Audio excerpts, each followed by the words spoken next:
Welcome to the Small Giants Fishbowl. This topic is exit options for purpose-driven entrepreneurs. When it comes to exploring exit options, it can be difficult to make the right choice that will protect the company's culture, rewards its employees, and allows the founder to leave a lasting legacy. This month, we'll learn from Michael Whelchel of Big Path Capital and Zane Adams of Buchi about how purpose-driven leaders can raise new capital or sell the majority or minority parts of their businesses while protecting the company's mission above all else. Okay, here we go. So I'm Michael Whelchel, co-founder and managing partner of Big Path Capital. So we're an investment bank for impact companies and funds. And so we work with many leading values-based companies like Buchi, and also Vital Farms, traditional medicinals, and Foley. So I'm delighted and very thankful to have Zane Adams for being with us today. Zane is the co-CEO of Buchi, and Buchi is the largest kombucha brewer on the East Coast, based in Asheville, North Carolina. And Zane is a person of amazing talents, as you will soon learn, and he's a master in branding. I would say he's has one of the highest, I think, emotional IQs of people that I know, and he's building really an amazing company. If you're a kombucha aficionado and you've never had their product, you'll be in for a big surprise when you taste it. My family's been drinking kombucha now for over 6 years, and we've tasted most of the kombucha that's out there, and Buchi consistently stays at the top of our list from just a quality. And that doesn't say anything about the company, just the product. If you're new to kombucha and you try Buchi first, you're going to be kind of spoiling yourself for future, because they really set a high standard. So Buchi really kind of has a tiger by the tail.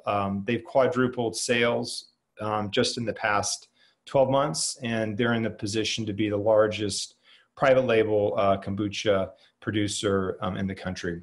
So here's the plan for our time today together. I'm going to give some initial comments just to frame the topic, and then Zane and I will do some short intros just to give you some context of where we're coming from, and then I'll interview Zane, and kind of, there's a lot of lessons to unpack in the Buchi story, and then we'll leave 20 minutes for your questions. So we're going to spend some time of kind of telling you the story, and then I'll get some time to interview Zane, and then we'll leave a good bit of time to have more of a interactive discussion.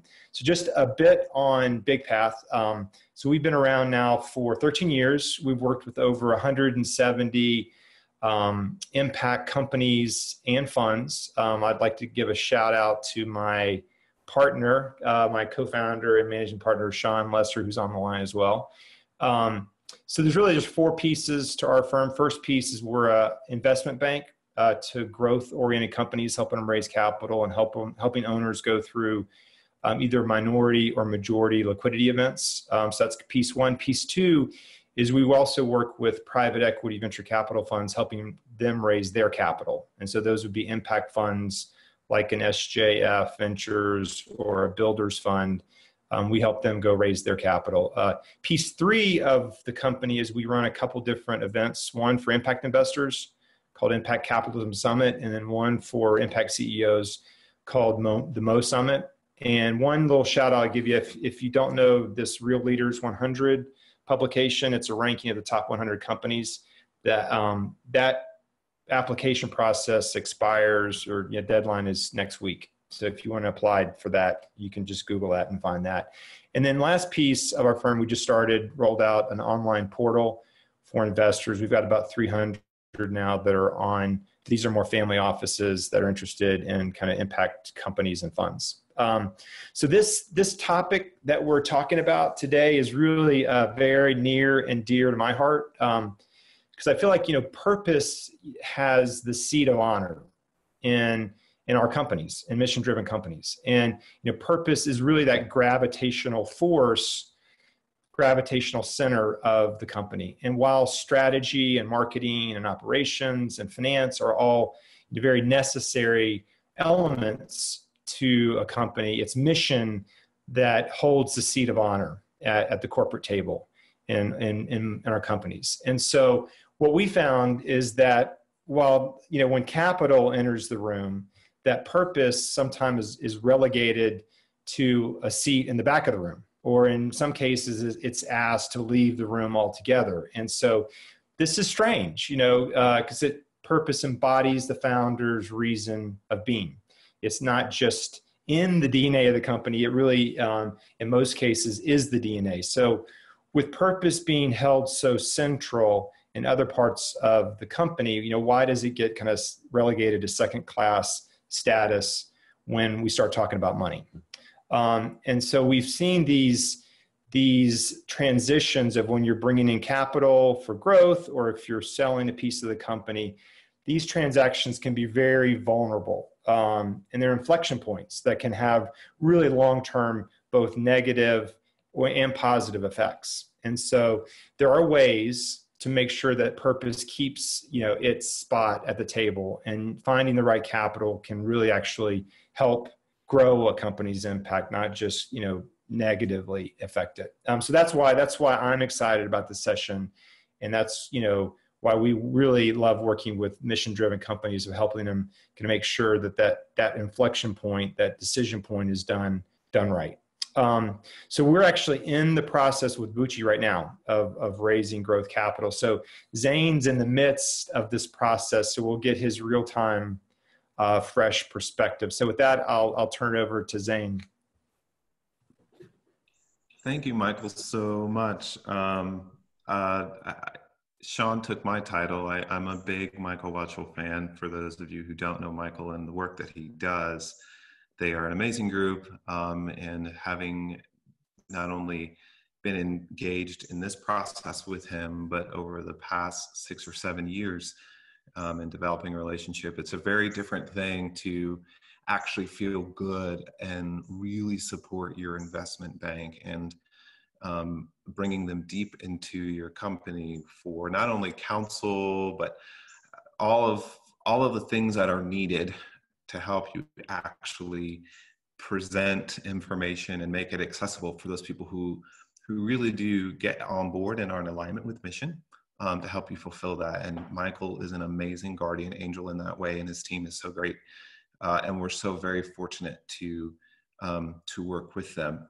And as you think about capital, whether it is to, grow your company or to provide a meaningful exit, Big Path is one of those groups where, hands down, they walk in the door and their hearts are open, and they're really focused on providing the best that they can for you. And so I'm really thankful to Michael and Christy and Sean and JD and the crew, and also to you, Small Giants, for the work that you've done. And as a company, we've read the book, and me personally, and there's a lot to be said around in this world that we called capitalism and how we operate. When we kind of strip away all of that and kind of get down to really what is the core that we're attempting to do in business. And in my mind, it's as primal as eating or sleeping. It's this innate sense for people to connect, to provide value, and to have an exchange of value between forms of energy, which could take the form of a dollar or money. It could take the form of food or services I can barter and trade. But it's a common currency that humans have engaged in since we understood what fire was. It's created a quote unquote marketplace for ideas to be exchanged. And the idea around commerce, around integrating our thoughts, our beliefs, our materials, and processes around how we grow access for everyone, kind of happens in that space. And so I think we owe it to ourselves to continue to stretch our muscles and be as engaged in this process as far as growing commerce for everyone as much as possible.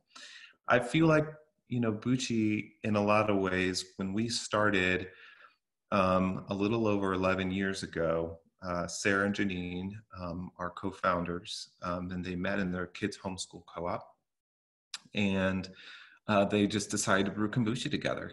and a teacher said, "Hey, you want to brew kombucha?" And she's like, "There's another parent that wants to brew." And Sarah was like, "Really? Let me go meet her." And she introduced herself to Janine, who's my co-CEO and serves as the chief operating officer, and is a what we call nicknamed Janinius in-house for her ability to not only think about the problem and the solution, but think about a system that helps scale upon that. And so her and Sarah kind of met. Sarah serves as our chief of happiness. She's our chief people person and the heartbeat of our company. Jeff Busher, which we'll see later on in the slides, he's our chief sustainability officer, which is now shifting and becoming our chief resiliency officer, because we have had a lot of conversation around sustainability being dead, meaning that we're a little too late to think about being sustainable. We have to take much more assertive measures to kind of create a better space for ourselves and our children. So we kind of started on that journey with Sarah and Janine, and sold in farmers markets. And any kombucha company will tell you, we took a beverage that was kind of bizarre and odd and seen as the hippie juice, yak juice, in the back to the earth movement of the 1960s and 70s, and then started to and are beginning to make it an actual credible and viable industry in the country. And I think because of the very nature of kombucha, I think is compelling those of us who brew. I don't know, it gives us an invitation to step up in a bigger way in terms of how we operate in the world. So we started on a farm. We lived there for 6 years, about 180 acre organic farm in conservation woodland. Honestly, if we didn't do that, I don't think we'd be where we are today. We learned each other, all of the high points and low points in scaling a business. And as everyone on this call knows, you're paying staff and you're not paying yourself, where you're staying up at all hours of the night. So I can remember kids that were falling asleep on the floors as we hand bottled beverages to get out. Every aspect from delivery we did. And so in those 6 years, we really took the opportunity to learn our process, to learn the brew. We approached it from a very artisanal perspective, but we were driven and guided by deep science. We learned a lot along the way, but it came from a place of knowing that if you want to build a strong foundation, the art is good and it makes that extra special sizzle. But if you want to ensure that it works, then science has got to be in the co-seat with you. So we spent our time in those 6 years and began to scale. But we've always come from one point of, I guess it's the heart, I guess it's the nucleus is we are guided by our truths. Our truths guide us. And we use the word truths instead of values because I think it gives a little bit more credibility and direct connection to who we are and what we do. And we thought long ago that if we couldn't operate a company that not only our kids could be proud of, but if we couldn't operate a company at the intersection of purpose and profit, and not just profit in terms of dollars and cents, but social profit, how do we benefit and nurture the community around us, that we weren't interested.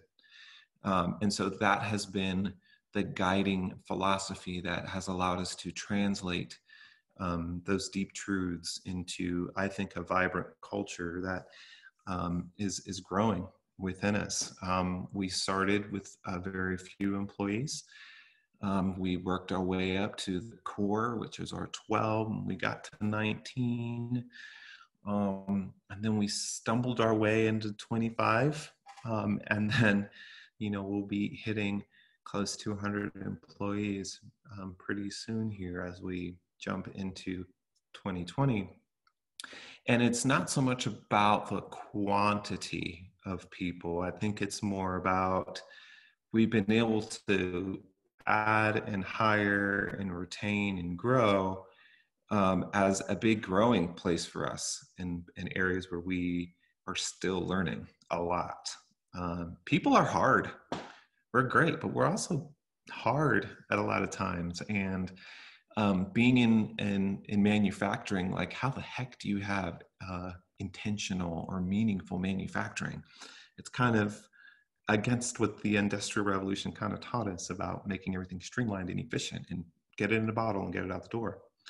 But we've successfully been able to do that. So at this point, I think what I'd like to do is kind of bring up the presentation, and I can share a little bit more about us as we go through this presentation fairly quickly. And the idea here is to just really kind of give you an overall view of what's happening within our industry. As Michael said, we're in track to be the largest producer of kombucha on the East Coast. I think that's an accurate statement. But I think even more accurate is we're looking at fermentation overall. And what really drives the success of the industry is its connection to our gut. So if we move on to our first slide here, the landscape, as it were, and this is just kind of talking about the general market. So there's a meteoric rise, as you can see, in health and wellness overall. And these are just some of these numbers here that kind of share that story. We know intrinsically that individuals are looking for better options that are better for their body, that are a little bit more aware and concerned about the sources and uses and where they come from. And then what does it mean long-term for my children? Like, can they benefit from that? Moving on through the next 2 or 3 slides here. Here are the folks that are attempting to keep up.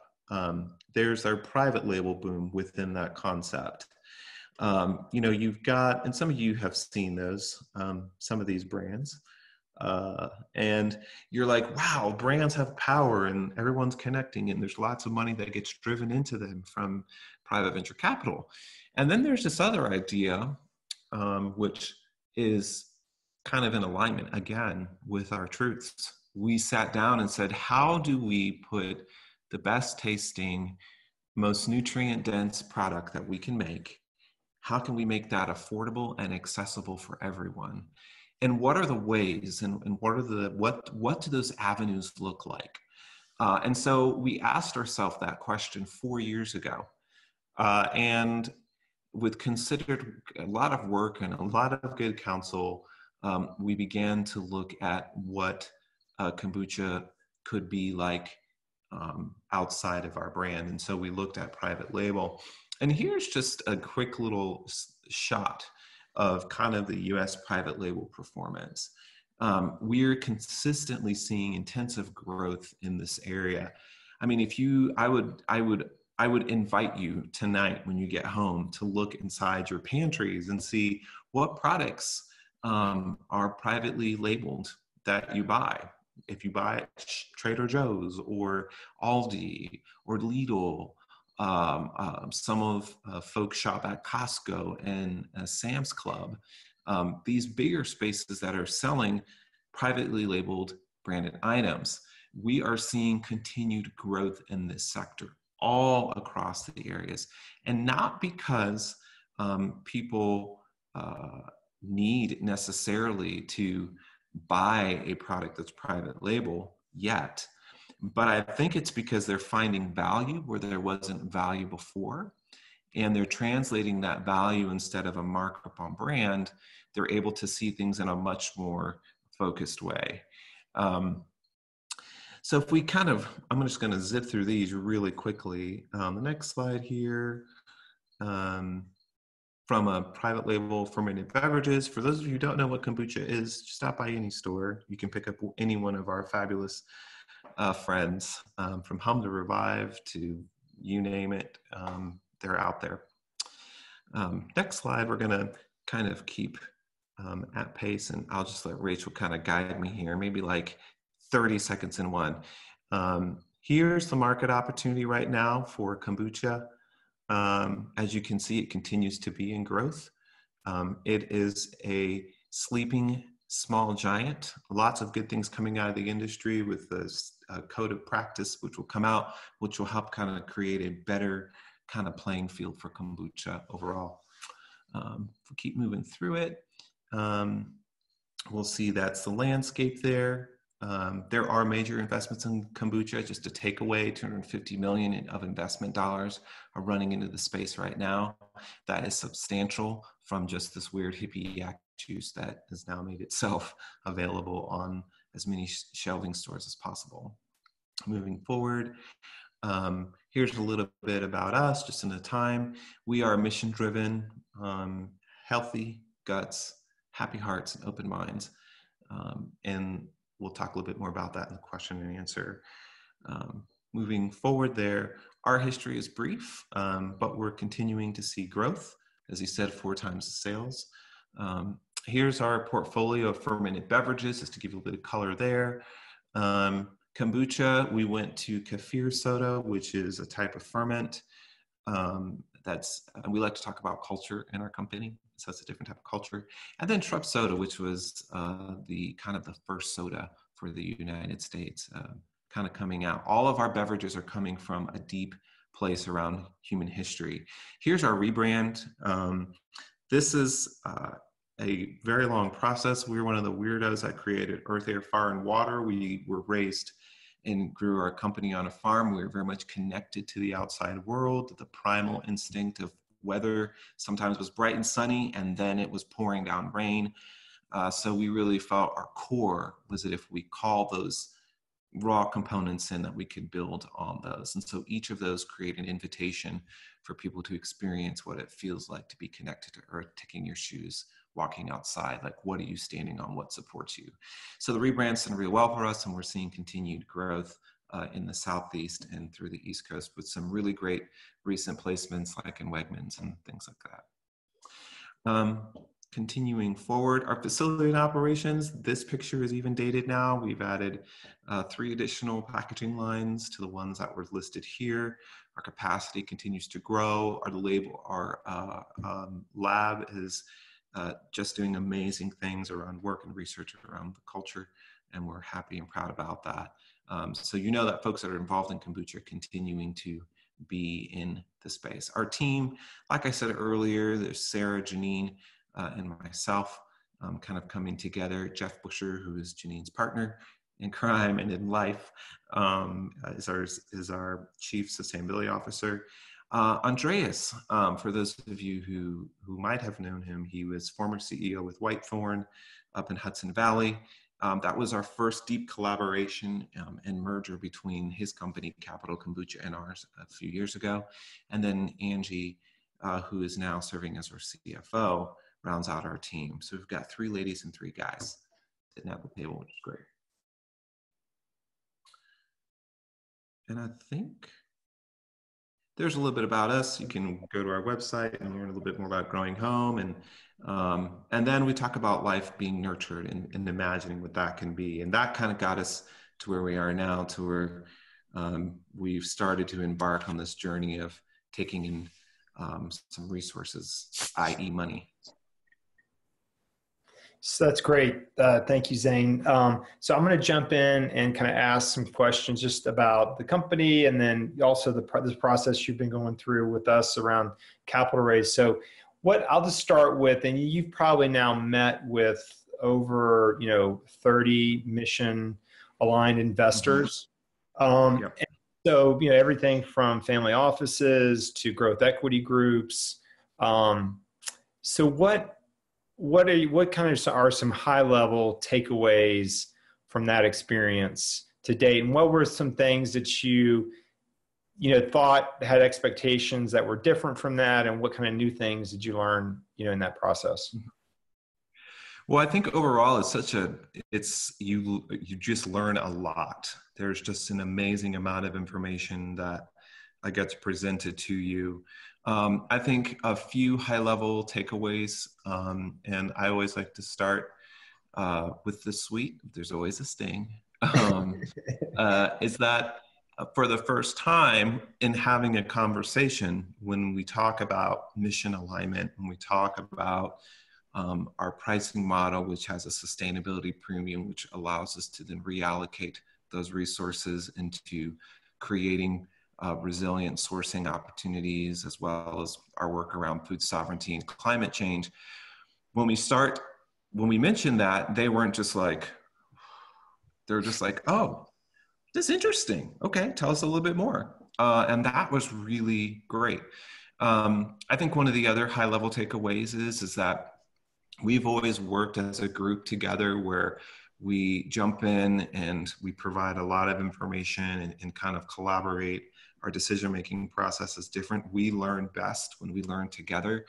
And so we are, as a team, very interested in that process and model. I learned that that's not necessarily as welcome, or maybe perhaps it's a little too vulnerable when there's supposed to be this very glossy veneer that everything's figured out, that we have the complete track where you're going to grow from here to here to here to here. We introduced that process in a very personal way. We brought forward a lot of our fears. We were very clear in our communication around what was important to us. And we were also confident in what we could bring to the table, but also really, really willing to know that we don't know it all. And we want some of that wisdom brought in there. One thing that I will say on a very positive note is that we weren't afraid to walk in the door. Everyone was very open to the conversation, and I think that's a big step forward.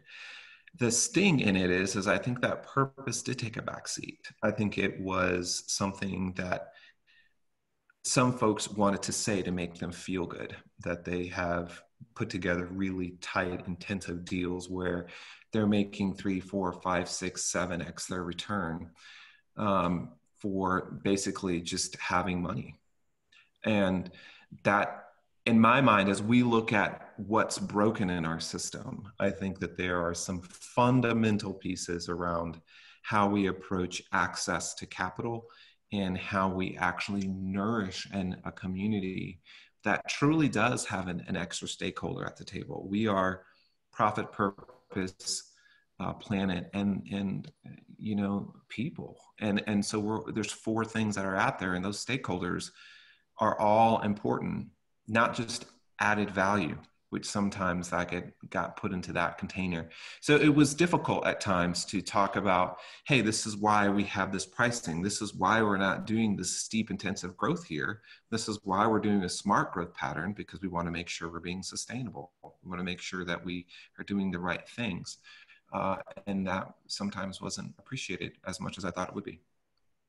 Yeah, I think that's really interesting that the first part of your comment was about how this balance of showing strength and that you've got it all together, but then also this, being vulnerable of, you want to find capital, you want to find a capital partner that can help you kind of be better. And it's not just, it's not just dumb money, but it's actually kind of value added. But that's a really good point, because if you go too far on one side, it can be a, point of weakness, or, but that's a really good point. So, with the people on the call, CEOs, owners of businesses, what, if they're on the front end of either thinking about some type of liquidity event or bringing in growth capital, what are kind of some guidelines, a few points, 3 points or whatever, that you feel like, hey, these are some things that you should be thinking about early in the process versus, once you've started the process? Yeah. I think one of the areas where we probably could have done a better job, and since the process is still going, as we still have time to improve, that was a real takeaway, is I feel like the C-suite officers, from the CEO all the way down to that cabinet of people who make those top line decisions, I think reflective journaling is really powerful in this process, because a lot comes forward to you, because you don't have a lot of touch points. So arm yourself with the ability to take in observation, critique, and feedback quickly ground your ego in the idea that you're in service to this bigger cause, which is your company to bring in this capital. And then give yourself an opportunity to reflect when there's really tough things that get thrown. You know, I've sat at tables where you have 12 investing folks and they're like, tell me your story. What do you got for me? You know? And, you know, it's like, I have 11 years of sweat and education and work and experienced team, but it's just not me. I got this whole group of people around me. So I think that's important, is to really set up a personal framework for yourself so that you can do the best that you can do and because you're human just like they are. So that's important. I think the other thing for us that was really helpful is really fleshing out the model, getting really clear about what are those 2 or 3 lever points that help you move from here to here. And aside from all of the noise in making sales, what are those strategic moves that help turn the dial and focus your energy in there and making that proposal very clear? And then I think third is asking yourself, are we ready to raise money? Are we ready to go through this process? And what is the purpose? What's the end game? Because in our situation, that came up, and Michael will tell you, in the middle of our conversation, where us as founders have been so connected to it. And then it was like, well, what are you going to do in 5 years? What's your end game? Where do you want to go? And we kind of had an idea-ish. We're not sure. It's hard to commit to it. But when you have an investor who's saying, yes, we're willing to give you $15, $20 million or whatever the number is, or 5 or 10, and they're like, here's what I want, here's the controls I need, and here's what I want from you. Oh, by the way, if you want to do that, you got to ask me first. It's a really different environment than just founders hunkering in together and deciding for yourselves. It's a totally different level of oversight and protocol. So I would definitely say, really think about, do I want to take in money, and then go internally into your organization and begin to do some stress tests, not just on systems, but does the narrative of who I am, where I want to be in the world, line up with where my sales want to go? And is there room at the table for this new person or this new group? That's great. So let's talk a little bit about like valuation. And so obviously rapidly growing company. What did you learn about what are the dynamics, drivers around valuation, and what were things that surprised you? Are there any kind of like learning points, commonalities between the investors, you know, that you've talked to date? Yeah, just kind of curious about what were things that surprised you about the drivers of valuation that may have been different than you had thought about on the front end of the process? Yeah, such a good question, because I mean, we had no idea. This was probably our biggest learning curve, I think, in the process. Was you come in thinking, well, this is what I think my value is. And that's not really the way it works so much. And learning about the different indicators of how people come to value. For example, there are groups who were very interested in holding long term. So they are very, very curious about what could happen in the immediate, in the short term. And so that investment thesis totally changed the way that they provided or placed a value on the company. I think there's some really good indicators within companies that can help drive that kind of conversation, which is, you know, not only is it profitability, everyone looks at EBITDA, obviously. There's a lot of these very numerical pieces that are really important. You know, we have a saying in our company that says, numbers tell a story, profits count. So we're one of those groups where we get it, we understand, and to unlock opportunity, you need, you know, the power of progress, and that's made through profits. But I think what I also found out is, and this is unfortunate, that if you line up all of the criteria that we use to look at an investment and return, that what isn't given a lot of value on numerically is indeed that purpose piece. That tends to get an aggregated value once you've achieved these particular points. And so that was very helpful to know that. And so in this process, we had to reframe that a little bit, as you know, and Michael and his team were great at helping us do that, and trying to put forward an opportunity that made it as accessible as possible to those folks who see the indicators around EBITDA and growth, just like our country, which I think is poisoned with GDP. We're determining the success of our country based upon how much money and commerce we create versus the wellness and well-being of our people.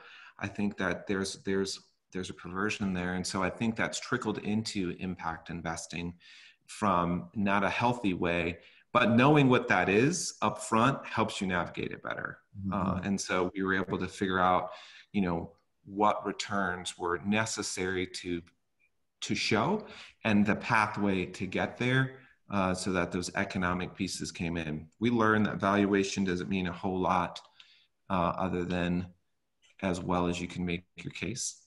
And that EBITDA is like the king of all of the things ever. Right. So what on that, you know, what is you met with, and, you know, obviously, you know, sometimes people who haven't gone through the process, you know, might think of like these impact investors are kind of like white knights, you know, that they, but they're human, right? Mm-hmm. So I'm just curious, what's the biggest line of BS that you heard so far from the investors? Oh man. So one really, really funny, really quickly is, you know, we're a unique team. There's 4 of us. And we all come together to make decisions, and we rely on each other's deep intellect and ability to hear certain things and provide insight, and we come up with a decision but we found a big line there. You know, we have 3 women and 3 men, and still in the impact world, we thought they're going to be more progressive, and so they wanted to know who the man was at the table that was going to make the decision. And so it came back to this very awkward place of what's been seen in conventional things and in movies that depict private equity and venture and whatever. We saw that lay out. And there are times where, you know, Janine was providing a really powerful question, a powerful answer. And she was dismissed. And so that maybe wasn't a line, but that was just like, whoa, this exists everywhere. And part of that was just, we just didn't know, right? Like we just had a different expectation of that. And then I also think the other one was where, you know, we were making a compelling story about the brand and our work that we continue to do and focusing around climate crisis. And they just pivoted to like, yeah, but it's not giving us this growth rate. So that's good, but it's really good job that you guys are thinking like that. But really, you know, what we need you to get here first, and then we'll think about that afterwards. And I was like, so what you're saying is you want us to get to this point, and then we'll figure out how to clean up our footprint afterwards, once you have more money in your pocket to do more of the money thing. And I was like, what's the difference then? It's just, there isn't a whole lot. So are we of purpose and of mission? Are we driving ourselves into a space where we can really feel good that we're shifting it from extraction to regeneration? We're supporting those people and ideas that really value wellness as a people? Or are we just wanting to feel a little bit better about the money that we have and where we want to go with it? And I think it's a hard question. You know, it's not a slam by any stretch. It's just it's an observation of a characteristic that's systemic in our society. And we thought that the arms of impact would have been able to kind of soften that disconnect, but it actually brought it forward that we still have a long way to go. Mm-hmm. That's great. Appreciate you sharing that. So I think let's do this. We've got about 20 minutes left. Let's kind of shift and take questions from the audience. Rachel, is it best for people to just like raise their hand, or what's the best protocol? Yeah, sure. So if your video is on, feel free to just raise your, or wave. We'll see you one way or another, or you can chat them in. We have a couple that have come in via the chat as we've been talking, so we can start with those as people are typing in other ones. So Zane, you mentioned the importance of being ready to raise money. How did you know that you were ready? A couple of things. We were lucky enough to have been profitable, for about 4 years prior to going into our raise process, 4 or 5. And we continue to reinvest that money into building infrastructure. But manufacturing is a really capital intensive time. And we were missing opportunities, or we weren't capitalizing on opportunities because we didn't have the equipment we needed. We just didn't have a large enough or high-speed lines to actually be competitive with pricing. We also realized that, our brand has done really well in the Southeast, but we wanted to make it wider, bigger. And so we were looking at all of those factors coming into the year, and we're like, we need to take a little bit of capital infusion. And so we put together a capitalization plan that's mixed between debt and equity. And we have, begin to think about what makes the most sense, what's the most affordable money. And I think when you're in that mindset, you begin to know, hey, I can't get from this point to this point unless I have a capitalization strategy. And that was when we knew. It just wasn't, okay, we had an extra $100,000 or $350,000 that we could plug into equipment. That could only get us so far. But, when you're looking at a high-speed line, that's $1.5 million, that's going to take a lot of those months to get there. And then you miss your opportunity, which then pushes you back even further into accomplishing the very tactical goal of growing abundance in terms of profit. So we knew that we were going to hit a wall really quickly in terms of that capitalization from that perspective. And then we also knew that we know what we don't know. We also know we needed to beef up our board, that we needed some deeper expertise at a level. Operating a company from 0 to 5 million is very different than operating a company from 20 to 30, as many of you know, 30 to 50. So we needed more expertise. We needed that deep wisdom that we couldn't find amongst ourselves, and we were hungry for a lot of input to help kind of grow a company that we're really super proud of. Perfect. Let's go to Peter. We saw your hand up, and then Joe will come to you next. Hey, Zane, thanks for the great input. It's really, really helpful. I had a couple questions. And it's actually really interesting to hear your honesty in terms of meeting these impact investors. I've been looking for capital for a while now as well, and have kind of run into similar things. And I've noticed being a company who is focused on impact and culture puts you at a significant disadvantage already. And then you run into the fact that you're maybe small and you're out of the network, right, in a specific area. So you don't have some of those key networks to introduce you to the key people. And then once you're in the door, you're already at a disadvantage because you're doing things differently when the system wants you to kind of keep going the way it is, right? Like, let's get you profitable at a 10x return, and then we'll talk about culture and meaning. So it's disheartening, but it's super exciting to hear people like you who are still kind of, even though you're running against that, you're still wanting to maintain your integrity with that. I really appreciate that. So I had a question about how you guys chose the companies you targeted, the firms. What was the process you went through? Did you do cold calls? Was it email? Was it networked? I've tried it all, and I've had little success in all of them. So I want to hear your approach.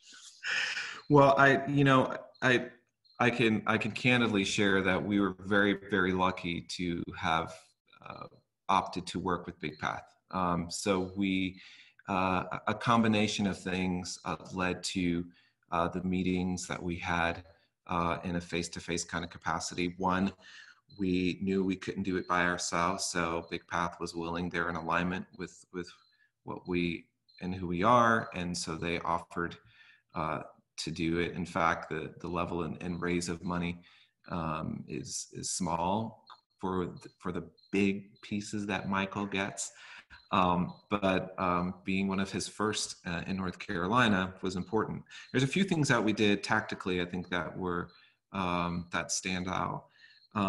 One, we wanted to have a diversified group of investors so that we had letters, LOIs or letters of inquiry that were intent that were reflective of a thesis statement that were a little bit different.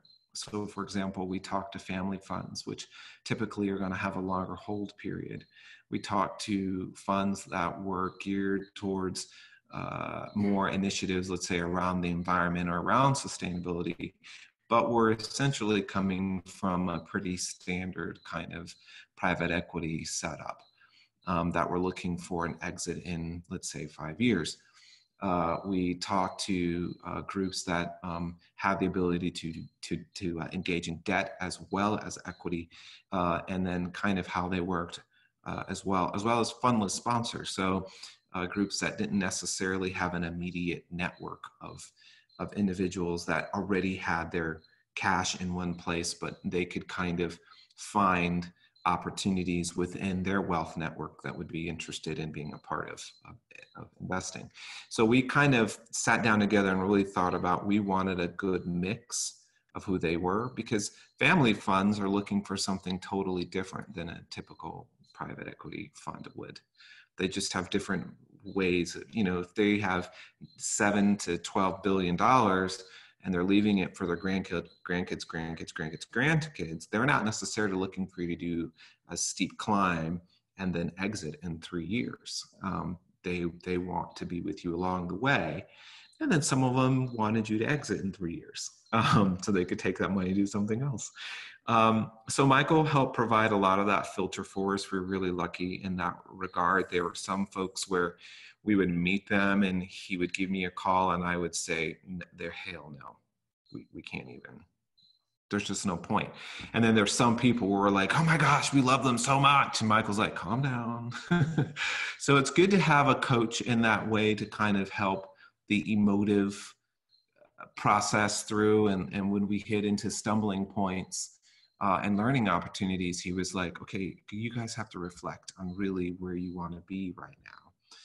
And what this is triggering for you. And then we'll figure out that path as soon as you get clear on that. So my advice would be find a Michael Whelchel kind of group that gets you, but also look at the different groups that are bringing money forward, because sometimes their apparatus creates that clamp around your neck that won't allow you what you want, and immediately weed them out. And also, you know, be really open to getting the feedback. I mean, they ripped our decks apart a ton, you know, initial information, and the way that we presented information. And that was really, really helpful. And we were able to streamline that and get it much more clear and accessible. Great. Is that good, Peter? Okay, awesome. All right, Joe, we're going to go to you and then John Paul. All right. Well, again, thank you for sharing all that precious information and very personal. I have two questions about concerns when entrepreneurs raise money and in significant amounts. One is we tend to think that the funds are just suppliers of money. In fact, in most cases, for those who are looking for their own exit or return on investment, you are their supplier of upside. How did you negotiate that? By when do they expect you to deliver that upside, and what's going to happen if you don't deliver. That's point number one. And my second point is related to this as well. By choosing your fund, whether it's family focusing long-term or short-term looking for an exit, did you check their track record? And my question I always ask them is, how many in their track record as a fund, companies or entrepreneurs do they have who are happy and eventually made money, which is an indication of what's going to happen to you. So to what extent did you check on that, got the info that is relevant, that determined your choice, and how did you negotiate that exit, which is, for most funds, what matters. You're not their client, you're their supplier. Right. Right. And I really appreciate your question in the way that you have provided information in regards to the individuals or companies looking to take an investment are suppliers of opportunity, are suppliers of this upside for the group.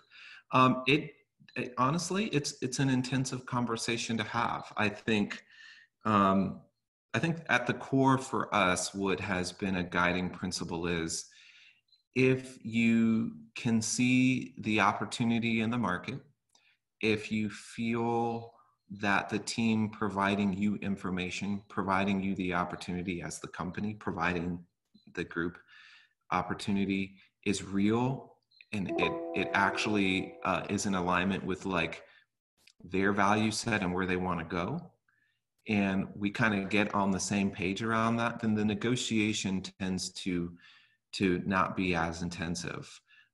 It tends to be more beneficial. You'll either know really early on whether the upside and the journey to the upside is a value in and of itself, or the end game for them is really what they want, and that's the only thing. If it's not in alignment with where the company is, or for our purpose, some folks that approached us, we did just that. We didn't even have to pull references. We just knew their level of engagement with us was very clear indicator of where it would go. If we were feeling like the process at which information was shared, the types of questions and the movement of the energy of words and emails, and the ability to have constructive conversation, that also really informed our process. We have a big belief with ours. We always say, assume best intentions. So even when something goes down, we're just assuming the best intention always. And so we bring that to the table. And so we're looking for partners that are also assuming best intentions versus an immediate, they just don't have the skill set. We really need one CEO, they need to have a CFO in place by this time. And in order for us to touch it, this is what we do, this is how we do the thing. And I like groups that are clear around that, around that reality. It allowed us to look at them really quickly, because like you, I believe that we're bringing not only an opportunity for folks to do well financially, but the work that we're doing around climate change, the work that we're doing around sovereignty in terms of food insecurity and food systems, and how we kind of engage in communities and not only nurture ourselves, but the people who live there, but also the companies that we engage with, and how we've taken really small companies that weren't organic certified to become organic certified, to then continue to run and supply from them to where now we are a substantial part of their business, and we're looking at supply chain issues, like, for example, ginger, in a really powerful way. How do we supplement our ginger supply, which is our top selling SKUs, and really necessary? So we went down to South America and we started looking at all these other areas. So, all of those opportunities come to the fund. And I think at the core, if the fund or group doesn't believe that that is valuable, then I feel like there's always going to be this weird tension that unfortunately will either have a breakthrough and come together, or there'll be a proper way of shaking hands and saying thanks. Then I think you should find another group that's more in alignment with what you're looking for. I always believe in the power of saying no. It's a good thing. Just be like, no, it just doesn't work for us, but we wish you well. And so we've exercised that a lot in this process, but we've also said, yes, please tell me more at the same time. So it's been a really dynamic process, and we're so grateful to have and continue to go through it. Thank you. Thanks for the question, Joe. Jean-Paul, you had one. There we go. I did. Hey, Zane, how are you? Hey, man. The question that I had was, so you mentioned sometimes the challenge with investors not knowing or maybe not willing to value things other than, kind of growth and profit, right? And so they say that they value purpose and people and planet, but then when it gets time to doing their valuation, it's hard to factor that in. And I was wondering if you guys have come up with any models internally that you guys use just to run the business, right? That allow you guys to figure out, what's the right balance of planet, people, purpose, and profit.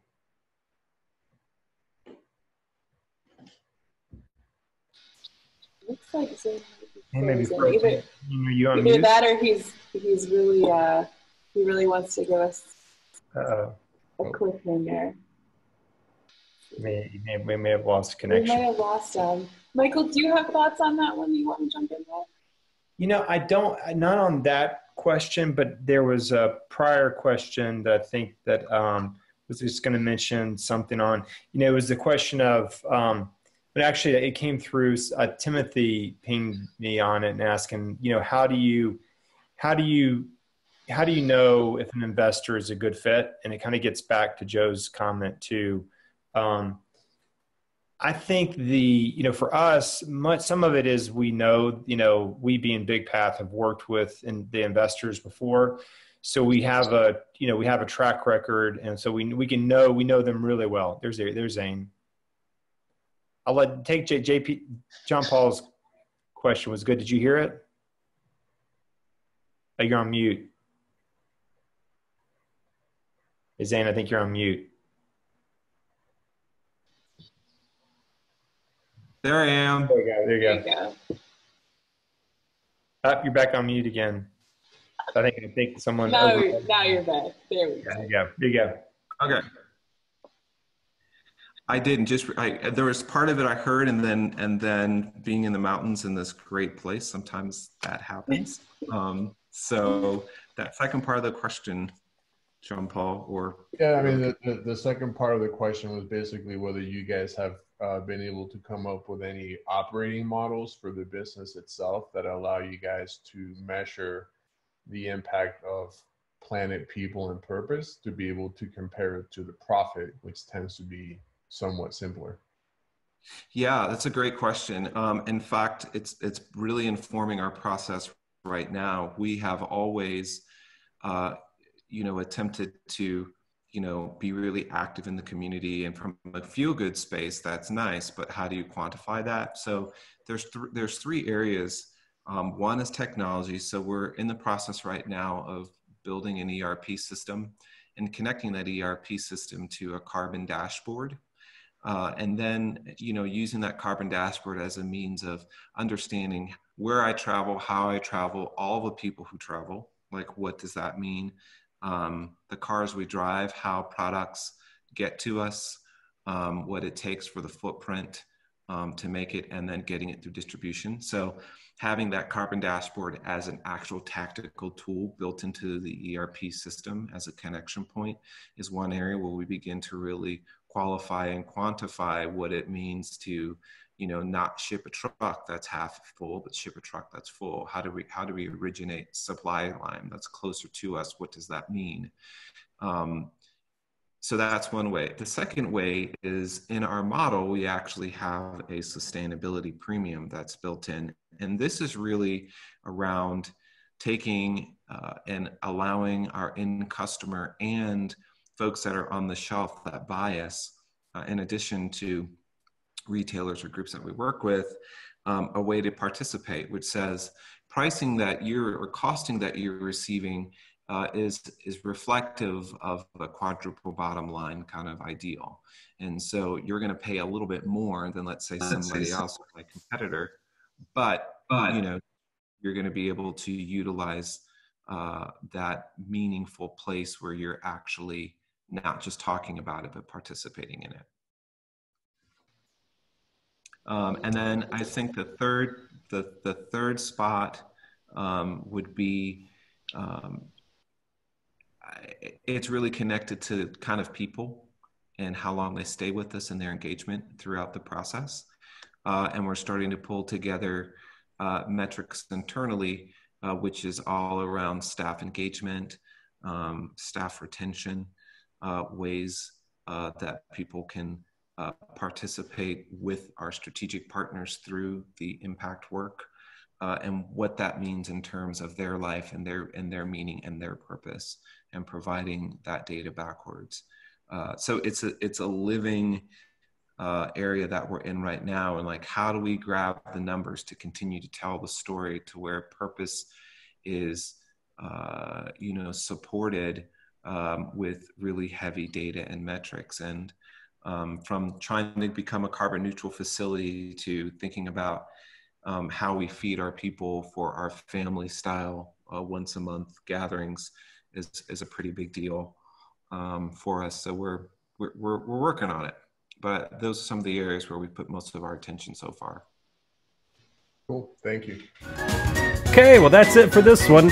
Check out more Fishbowls exclusively for the Small Giants community at smallgiants.org.